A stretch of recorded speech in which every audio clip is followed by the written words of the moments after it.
Yes, I would refer you to the student activity treasurer's report that was in your backup material. Primary thing we see there is in the summary, we had receipts of $416,000 and expenditures of $622,000, dropping the fund balances in our student activity accounts to just under $1.7 million.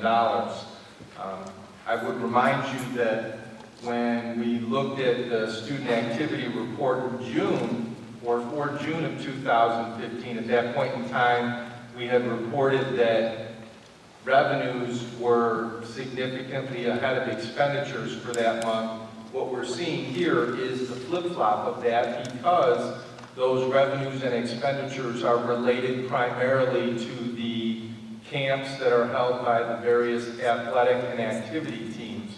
So in June, they were getting the revenue from the people signing up for the camps. They conducted the camps.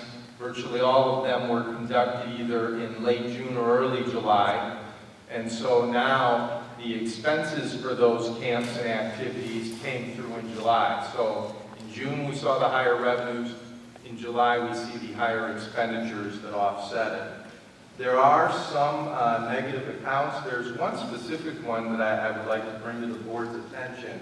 There is a activity account that's called bank credit card fees. And that is, the reason we use it in the activity account is so that we can monitor the credit card fees that the district is charged for processing credit cards, whether it be for payments by parents for student registration fees, payments by individuals to either the athletic or music boosters. We use it in the student activity side as a separate account so that we can get the detailed breakdown of where those credit card fees are. And so at the conclusion of the month, what the business office will do is it will take those fees, determine which ones should be assessed against the various accounts.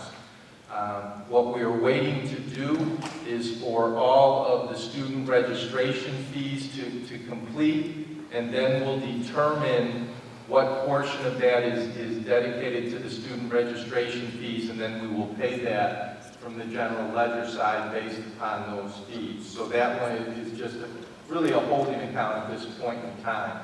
Our principals continue to keep an eye on all of the accounts in their building. We will note that some of the accounts, like bookstore accounts, uniforms, swimsuits, as is traditional at this time of year, they go a little bit into the negative as we buy all of the items that the students will be purchasing in August. So, of course, when we get to the August one and you get the revenues for the PE uniforms or for the bookstore, things of that nature, those accounts will spring back.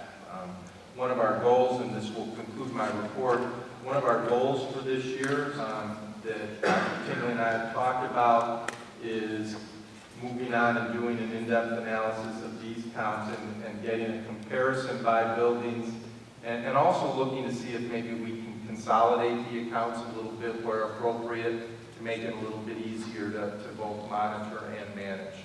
That concludes my report.